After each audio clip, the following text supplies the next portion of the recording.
नमस्कार दोस्तों, स्वागत है आप सबका वर्मा जी टेक्निकल पर। तो दोस्तों ये चल रही है हमारी मध्य प्रदेश सामान्य ज्ञान की एक सीरीज सीरीज चल रही है ना, जिसमें ये आज हमारा कौन सा वीडियो है, छठवां वीडियो। इससे पहले 5 वीडियो बना चुके हैं। पूरा मध्य प्रदेश की जियोग्राफी चल रही है कि कैसे हमारा मध्य प्रदेश कौन कौन से अक्षांशन देशांतर रेखाओं में बटा हुआ है, अफवा तंत्र क्या होता है, क्या इसका क्षेत्रफल है, इसकी उत्तरी पश्चिमी सारी सीमाएं किस किस राज्य को टच करती है, सारे की सारी बातें हम पढ़ते आ रहे हैं। मालवा के पठार के बारे में पढ़ा, मध्य भारत के पठार के बारे में पढ़ा, रीवा पन्ना पठार पढ़ा, बुंदेलखंड का पठार पढ़ा, ये सारे के सारे पढ़ते आ रहे हैं। तो पठार का ये हमारा वीडियो चल रहा है, जिसमें मैं आज आपको पढ़ाने वाला हूँ सतपुड़ा मेकल श्रेणी। इससे पहले की वीडियो आपने नहीं देखा तो कोई बात नहीं, इसकी डिस्क्रिप्शन में लिंक मिल जाएगी। एक प्लेलिस्ट बनी है MP A to Z के नाम से, है ना।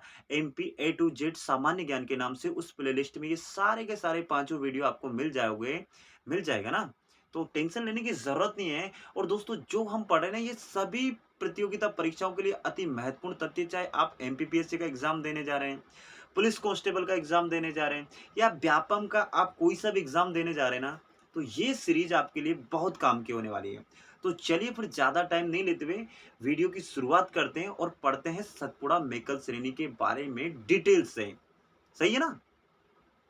तो दोस्तों सबसे पहले तो ये रहा हमारा प्यारा मध्य प्रदेश। अब तो ये नक्शा देख देख के आपको सबको याद ही हो गया होगा। तो ये हमारा प्यारा मध्य प्रदेश है मेरे। और इसमें जो ये पहाड़ियां जो आपको दिख रही है ना, ये जो ब्रिक कलर की है, ईंट ईंट देखा ना, ये ईंट। तो ये कौन सा कलर है? अब रेड मत बोल देना, इसको मस्टर्ड भी बोलते हैं लोग। तो ये जो ब्रिक कलर है ना, ये सारी की सारा एक, ये भी एक पठार है ना भाई। ये भी तो मध्य प्रदेश का कुछ क्षेत्रफल में फैला होगा ना। तो ये भी एक पठार है, लेकिन पहाड़ी रूप में है, पहाड़ी पठार है, ऐसा समझ सकते हो। तो ये सारी की सारी जितनी भी यहाँ से यहाँ तक फैली हुई ना, इसको बोलते हैं सतपुड़ा मेकल श्रेणियां। क्या बोलते हैं? सतपुड़ा मेकल श्रेणियां। क्या बोलते हैं? मेक्कल पर्वत श्रेणियां बोलते हैं, या सतपुड़ा मेक्काल श्रेणी बोलते हैं। जो आपको बोलना वो बोल सकते हो। इसी के बारे में हम पढ़ेंगे। इससे पहले लेकिन मैं अपने कुछ नए दोस्तों को तो बता दूंगा अभी तक हमने क्या क्या पढ़ा हुआ है। तो दोस्तों हमने अभी तक पढ़ा मध्य प्रदेश के बारे में, कि मध्य प्रदेश की प्राकृतिक संरचना के बारे में पढ़ा है। कि मध्य प्रदेश की प्राकृतिक संरचना के आधार पर मध्य प्रदेश को 3 भागों में बांटा हुआ है। ये सामने आपको तीनों भाग दिख रहे होंगे। मध्य उच्च प्रदेश, सतपुड़ा मेकल श्रेणी जो आज हम पढ़ने वाले हैं। इसके बाद हम पढ़ेंगे बघेलखंड के पठार के बारे में। तो जो मध्य उच्च प्रदेश है ना दोस्तों, इसको 5 भागों में बांटा गया। कितने भागों में बांटा गया? 5 भागों में। अगर ये पांचों भाग आपने याद कर लिया तो समझ लो आपने मध्य प्रदेश की जियोग्राफी यानी कि जो पठार वठार के बारे में 90% आपने पढ़ लिया। और जो मैं आपको पढ़ा चुका हूँ, सर वो 5 भाग भी बता दो, हम तो नए नए आए, हमें तो मालूम ही नहीं है कौन से वो 5 भाग है। तो चलो टेंशन क्यों ले रहे हो, देख लो यार, आप भी क्या याद रखोगे। तो दोस्तों ये 5 भाग, वो मध्य उच्च प्रदेश को 5 भागों में बांटा गया। मालवा का पठार, मध्य भारत का पठार, बुंदेलखंड का पठार, रीवा पन्ना का पठार, और नर्मदा सोन घाटी का पठार। और इन सब के बारे में हम डिटेल से पढ़ चुके हैं कि इसमें कौन कौन सा कितना क्षेत्रफल में फैला है, मध्य प्रदेश का कितना एरिया कवर करता है, अक्षांश कौन सा है, देशांतर कौन सा है, कौन कौन सी नदियां हैं, कौन कौन से जिले इनके अंतर्गत आते हैं। तो ये 5 वीडियो बना चुका हूं। तो ये सब आपने नहीं देखा तो इस वीडियो की डिस्क्रिप्शन में लिंक मिलेगी ना। मैंने क्या बोला? MP A to Z सामान्य ज्ञान के नाम से प्लेलिस्ट होगी, उस लिस्ट में जाके आप देख सकते हो प्लेलिस्ट में। तो चलिए अब हम पढ़ते हैं हमारी सतपुड़ा मेकल श्रेणियों के बारे में डिटेल से। तो ये दिख गया किसके बारे में हम पढ़ेंगे ये। तो दोस्तों ये जो हमारी सतपुड़ा मेकल पर्वत श्रेणियां हैं, ये यहाँ से लेकर यानी कि मध्य प्रदेश के यहाँ कौन सा, ये कौन सी दिशा हो गई? पश्चिम दिशा हो गई ना। मैंने पहले दिशाओं का ज्ञान करवा दिया ना, कि ऊपर वाली दिशा को नॉर्थ बोलते हैं, नीचे वाली दिशा को साउथ बोलते हैं, जो हमारे राइट हैंड साइड होती है उसको हम क्या बोलते हैं? ईस्ट बोलते हैं, और जो हमारे लेफ्ट में होती है उसको क्या बोलते हैं? हम वेस्ट बोलते हैं, यानी पश्चिम बोलते हैं। ठीक है। तो ये इसका कौन सा, अगर मध्य प्रदेश के परिदृश्य से पूछा जाए, अगर मैं इसको ऐसे बांट दूं, तो इसी की बात करें हम, सिर्फ ये लंबा लंबा जो पहाड़ी जो इलाका है इसी की बात करें, तो बताओ इसका पश्चिमी भाग कौन सा होगा? तो ये पश्चिमी भाग होगा। ये कौन सा भाग होगा? पूर्वी भाग होगा। तो दोस्तों ये पश्चिम से लेकर पूर्वी भाग तक फैली हुई, या पूर्वी भाग से लेकर पश्चिम भाग तक मध्य प्रदेश में फैली हुई है। क्या? सतपुड़ा मेकल पर्वत श्रेणियां। क्या पढ़ रहे हैं? सतपुड़ा मेकल पर्वत श्रेणियां। और इसको पठार भी बोल सकते हैं। पठार भैया, अब इसने पठार क्यों बोल सकते हैं? क्योंकि दोस्तों इसमें कुछ-कुछ तो ऐसे स्थान है ना जो समतल है। सारी की सारी पहाड़ियाँ हैं, थोड़ी ऊँचाई पे, लेकिन कुछ-कुछ तो है ना बीच-बीच में। जैसे ये सामने ये दर्रा बना है, ये बुरहानपुर का दर्रा बोलते हैं, जो कि मध्य प्रदेश के दक्षिण का द्वार कहलाता है। आपने ये एग्ज़ाम में पढ़ा होगा, पढ़ा क्या? एग्ज़ाम में थोड़ी नहीं पढ़ा होगा, एग्ज़ाम में आपसे पूछा जाता है ये क्वेश्चन कि भैया मध्य प्रदेश का दक्षिण का द्वार कौन-सा कहलाता है, कौन-सा दर्रा कहलाता है? तो ये हमारा बुरहानपुर दर्रा है, जो किसमें है? इस सतपुड़ा मेकल पर्वत श्रेणी में ही तो है ना, इसी में तो है ना। तो इस ये पढ़ते हैं यार, हम यही तो पढ़ते हैं। तो इसमें अब आपको इसको देखकर क्या याद आ रहा? इसको देखकर दोस्तों आपको क्या याद आ रहा कि दोस्तों आपसे सीधा-सीधा एग्ज़ामिनर आपसे ये पूछता है कि इसकी लंबाई कितनी है? पश्चिम से लेकर पूर्वी बोल लो या पूर्व से लेके पश्चिम तक इसकी अगर लंबाई पूछी जाए, तो दोस्तों इसकी टोटल लंबाई ये लगभग की बात कर रहा हूँ, कितना है? 900 किलोमीटर लंबा है। क्या बात कर रहे हो सर, 900 किलोमीटर लंबी पहाड़ियाँ हैं ये। बिल्कुल दोस्तों, कहीं-कहीं पे देखिए, कहीं-कहीं तीर व ढाल है, कहीं-कहीं पे कोई-कोई चोटियाँ ऊँची है, कोई-कोई नीची है। ऐसे करके, लेकिन टोटल लंबाई कितनी हो गई यहाँ से यहाँ तक की? 900 किलोमीटर। तो सर लिस्ट ये तो इसकी लंबाई हो गई। इसकी औसत मतलब ये तो इसकी लंबाई हो गई, तो इसकी औसत ऊंचाई भी तो होगी ना। एक एवरेज मान के, मान लीजिए कोई चोटी बहुत ऊंची है, कोई बहुत नीची है, ऐसे करके एवरेज इसकी औसत ऊंचाई भी तो है। आपने मालवा के पठार की औसत ऊंचाई बताई, ये मध्य भारत के पठार की औसत ऊंचाई बताई, तो इसकी भी तो औसत ऊंचाई होगी ना। ये भी तो एग्जामिनर हमसे पूछता है। तो दोस्तों वो कितनी है हमारी? 770 मीटर। देखिए ऊपर किलोमीटर, क्योंकि ये लंबी किलोमीटरों में फैली हुई है, और ये औसत ऊंचाई है ना। तो औसत ऊंचाई कितनी है? 770 मीटर। ये बात समझ में आ गई। और एग्जामिनर आपसे इसमें से क्या पूछ सकता है, जो मैप में देख के हमको सारे सवाल हमारे दिमाग में चलने चाहिए, तो ही तो हमारे सीरियल भाई पढ़ाई चलेगी, सिस्टमेटिक ढंग से पढ़ेगी, तभी तो हम पूरी कहानी के माध्यम से पढ़ रहे हैं, एकदम मैप देख के। और क्या पूछ सकता है? अरे सर ये भी तो पूछ सकता है कि इसने जो मध्य प्रदेश का जो टोटल एरिया है, उसमें से ये कितने किलोमीटर एरिया में ये सतपुड़ा मेकल पर्वत श्रेणियां बोल दो या पठार बोल दो, आप पठार के रूप में पढ़ा रहे हो, तो ये कितना एरिया घेरे हुए, कितना एरिया है? तो दोस्तों पता है वो एरिया कितना है? दोस्तों वो है 34,000 वर्ग किलोमीटर। क्या है? 34,000 वर्ग किलोमीटर में ये हमारी सतपुड़ा मेकल पर्वत श्रेणियां फैली हुई है।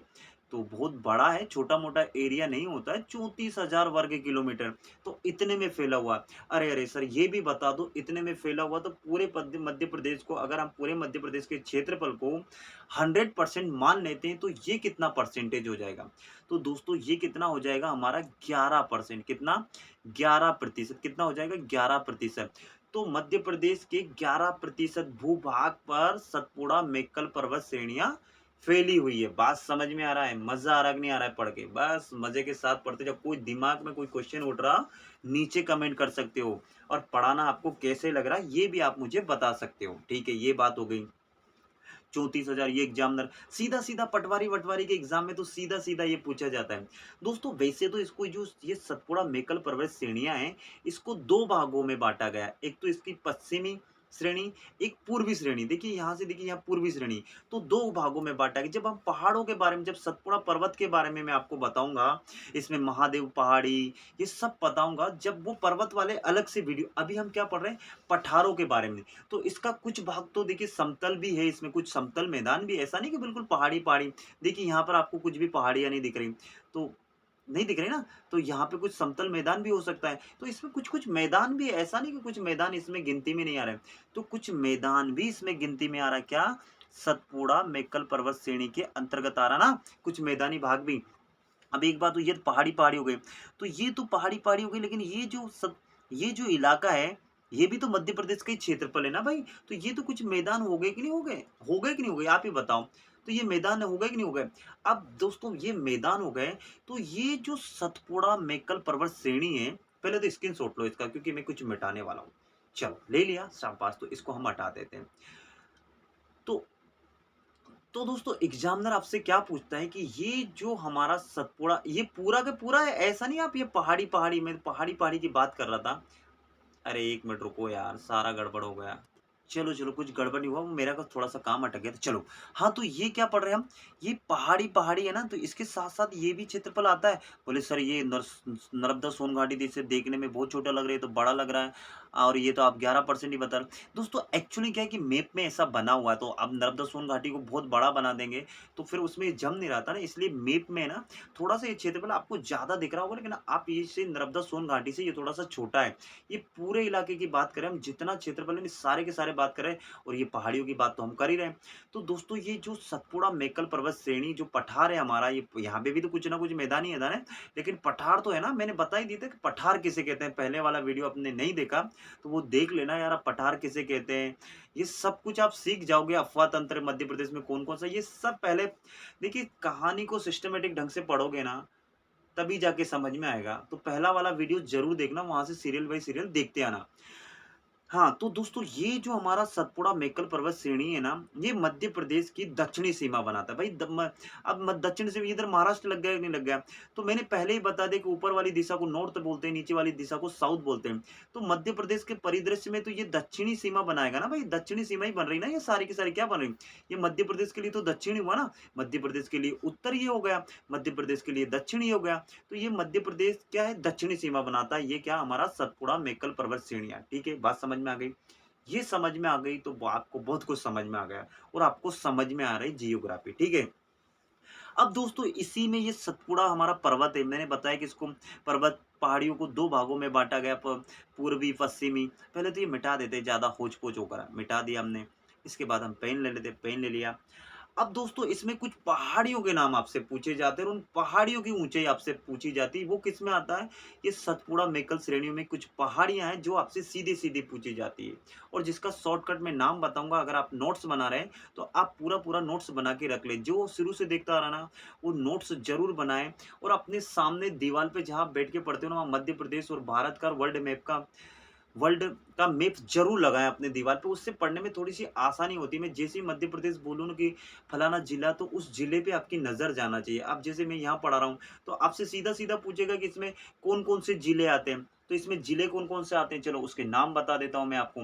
दोस्तों इसमें आता है अलीराजपुर, जो हमारा यहाँ है, देखिए है ना अलीराजपुर। तो यहाँ लिखूँ क्या? तो इसके अंतर्गत आता है अलीराजपुर। जिसके बाद इसमें आता है बड़वानी, तो मैं सीधे सीधा लिखता जाता हूँ बड़वानी। और क्या आता है? बुरहानपुर भी आता है इसी में। किसमें? सतपुड़ा मेकल पर्वत श्रेणियों के अंतर्गत, यानी मेकाल श्रेणी बोलते हैं। पर्वत तो मैं नाम बोल रहा हूँ, पर्वत है इसमें, इसलिए सतपुड़ा पर्वत हो, और सतपुड़ा मेकाल श्रेणी दो अलग अलग। मेकाल श्रेणी में ये पूरा का पूरा आपको जितना भी ब्रिक कलर दिख रहा है ना, वो सारा का सारा एरिया कवर होता है। बात समझ में आ रही? तो ये बात को आपको खासकर ध्यान रखना है। तो क्या हो गया हमारा? अलीराजपुर हो गया। अलीराजपुर है ना, अलीराजपुर के बाद हमारा क्या हो गया? बड़वानी हो गया। बड़वानी के बाद हमारा बुरहानपुर हो गया। बुरहानपुर के बाद खंडवा का कुछ क्षेत्रफल आता है। खंडवा के बाद हरदा का क्षेत्रफल आता है, यानी हरदा भी इसके अंतर्गत आता है। जिसके बाद होशंगाबाद, खास करके होशंगाबाद इसके अंतर्गत आता है। बैतूल जिला इसके अंतर्गत आता है। कौन से? सतपुड़ा मेकल श्रेणियों के बारे में हम बात कर रहे हैं ना। जिसके बाद सिवनी है ना, सिवनी आता ना, सिवनी। सिवनी के बाद उससे उसके आसपास छिंदवाड़ा, छिंदवाड़ा के बाद बालाघाट। तो ये सारे के सारे जिले, सारे के सारे जिले किस में आते हैं? सतपुड़ा मेकाल श्रेणी के अंतर्गत आते हैं। यहाँ सारे के सारे जिले हैं ना, ये अपने ये यहाँ पर ये देखिए बुरहानपुर, ये बुरहानपुर का दर्रा, यही तो दक्षिण का द्वार कहा जाता है। दक्षिण में दोबारा बता रहा हूँ, दक्षिण का द्वार कहा जाता है ना बुरहानपुर के दर्रे को। हाँ, तो चलो ये तो जिले आ गए। मैप में देखकर आपसे ये एग्जामिनर सीधा सीधा पूछे तो हम एक एक मालवा के पठार में जितने जिले थे सब पढ़े, नर्मदा सोन घाटी में जितने जिले थे सब पढ़े, मध्य भारत के पठार में जितने जिले थे सब पढ़े, सबके सब पढ़ते जा रहे हैं सिस्टमेटिक ढंग से। अब और इस मैप को देखकर आप एग्जामिनर आपसे और क्या पूछ सकता है? इसको हटाएं पहले, सबसे पहले चलो ये हटा दिया, स्क्रीनशॉट ले लो, ले लिया। अब हटा रहा हूं मैं, ये हटा दिया। ठीक है, और एग्जामिनर आपसे इसमें देखकर क्या पूछ सकता है?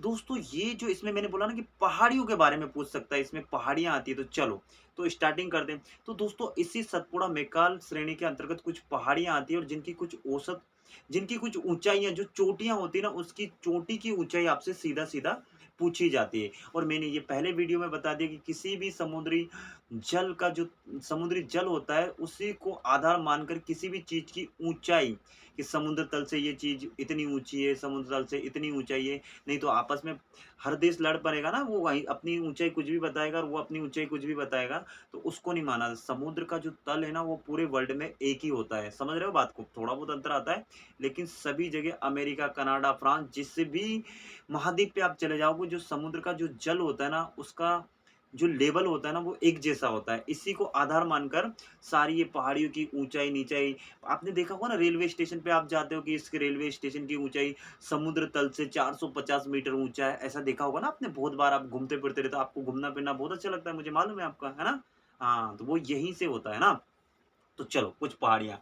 तो दोस्तों इसमें आती है बड़वानी की पहाड़ी। क्या आती है? जो बड़वानी इसमें आता है जिला, तो इसमें एक आती है बड़वानी की पहाड़ी के नाम से और मैं सिर्फ़ बी लिख रहा हूँ शॉर्टकट में। और दोस्तों इसकी ऊँचाई, इसकी जो चोटी है ना वो कितनी ऊँची है? 641 मीटर ऊँची है बड़वानी की पहाड़ी। बात समझ में आ गई। इसी में एक पहाड़ी आती है दोस्तों काली भीत की पहाड़ी। क्या आती है? काली भीत की पहाड़ी। ये कितनी ऊँची है? दोस्तों इसकी चोटी की ऊँचाई है 770 क्या? 770 मीटर। 770 मीटर। ओके। इसी में दोस्तों एक और आती है हमारी बिजलगढ़ की पहाड़ी। क्या आती है? बिजलगढ़ की पहाड़ी। इस सतपुड़ा मैकल श्रेणी की ही बात कर रहे हैं हम, बिजलगढ़ की पहाड़ी। दोस्तों ये आती है हमारी 849 मीटर ऊंची। और दोस्तों इसी मेकल पर्वत श्रेणी के अंतर्गत आती है हमारी धूपगढ़ की चोटी, और जो मध्य प्रदेश की सबसे ऊंची चोटी है। और दोस्तों उसकी ऊंचाई है 1350 मीटर। किसके अंतर्गत, किस पठार के अंतर्गत आती है? वो आती है हमारी सतपुड़ा मेकल श्रेणियों में ही आती है हमारी धूपगढ़। आप उसको सतपुड़ा पर्वत बोल दो या महादेव की पहाड़ी बोल दो, वो सब इसी पठार के अंतर्गत ही आते हैं ना, सतपुड़ा मैकाल श्रेणी। तो सतपुड़ा पर्वत एक अलग बात हो गई, सतपुड़ा मैकाल श्रेणी एक अलग बात हो गई। इस बात का खासकर जोर देके मैं आपको बता रहा हूँ।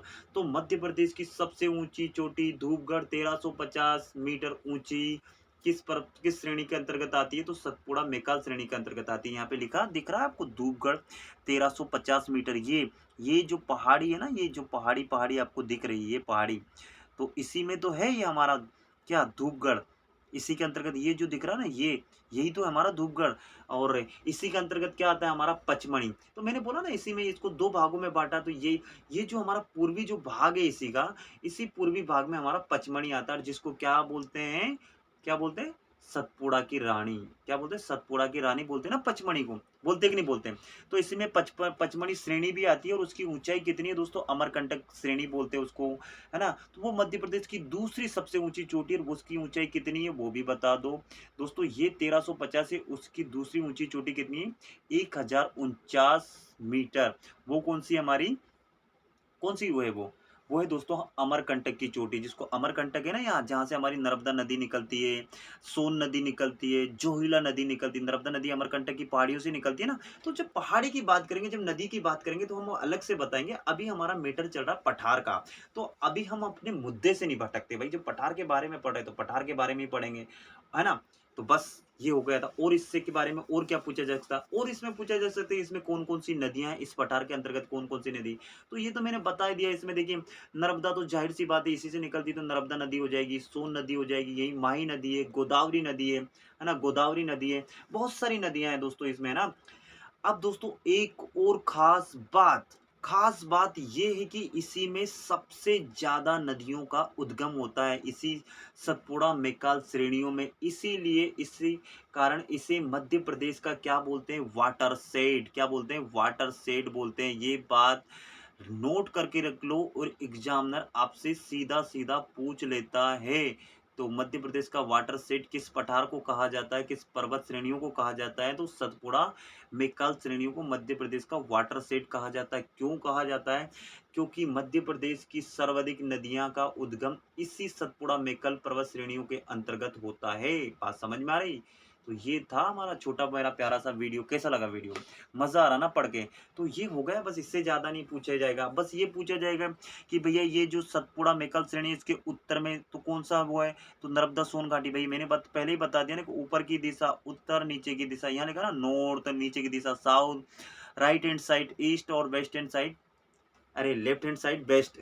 तो इसके इसी इसी को परिदृश्य में अगर सतपुड़ा मैकल श्रेणी के उत्तर में तो नर्मदा सोन घाटी का पठार है, नर्मदा नदी बहती है।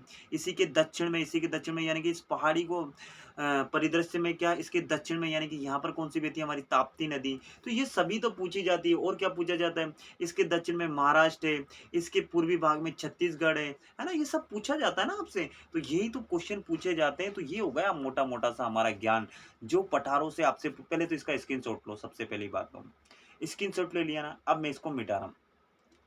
तो दोस्तों यही तो सब कुछ पूछा जाता है यार, आपसे पूछा जाता है कि नहीं पूछा जाता है? तो वीडियो कैसा लगा? वीडियो अच्छा लगा तो दोस्तों वीडियो को लाइक करें, अपने दोस्तों में शेयर करें, और जिसने अभी तक चैनल को सब्सक्राइब नहीं किया ना, वो चैनल को सब्सक्राइब करने के बाद ऐसे बेल आइकन बना होगा, मैं यहाँ घंटा-वंटा भी बना सकता था, लेकिन ऐसे घंटे का वजन होगा, ब बटन होगा, उसको प्रेस कर देना ताकि मैं जो भी वीडियो बनाऊँ ना, उसका नोटिफ़िकेशन आपके पास आता रहे, घंटा बजता रहे, यहीं से कृपा होती रहेगी, इसलिए इस घंटे को बजाते रहे करो, है ना? तो आप जिसने सब्सक्राइब कर लिया ना, वो नहीं बजाएँ, जो पहली बार सब्सक्राइब करा वो बजाए, पता चले हमारा ही घंटा बज गया, है ना भाइयों? तो कंटेंट कैसा लग रहा है? दोस्तों अभी तो हम यही पढ़ रहे हैं, अभी सिस्टमैटिक ढंग से आप पढ़ोगे ना, इसके बाद हम ये तो पहले तो मध्य प्रदेश को बना रहे हैं। जैसे ही मध्य प्रदेश पूरी तरह बन जाएगा, फिर हम इसके पर्वतों के बारे में पढ़ेंगे, नदियों के बारे में पढ़ेंगे। सब कुछ बनने के बाद जैसे ही मध्य प्रदेश की जियोग्राफी खत्म हो जाएगी, फिर हम क्या पढ़ने वाले हैं? मध्य प्रदेश का इतिहास पढ़ेंगे, मादि आदि मानव के बारे में पढ़ेंगे। अरे यार पूरा सिस्टमैटिक ढंग से पढ़ेंगे, फिर हमारा देश आज़ाद होगा, फिर मध्य प्रदेश को कितने भागों में बाँटा गया था, कब इसकी स्थापना हुई थी, ये तो सारे के सारे क्वेश्चन पढ़ेंगे ना। अरे बिल्कुल सब्र रखो इस सीरीज़ में, इसीलिए तो इसको एमपी ए टू जेड करके मैंने प्लेलिस्ट में डाला है। कि आपको ए से लेके जेड तक का पूरा ज्ञान, मध्य प्रदेश का सामान्य ज्ञान इसी सीरीज में मिलने वाला है। तो बस इसी के साथ मैं विदा लेता हूँ। जय हिंद, जय भारत, आप सबका दिन मंगलमय हो।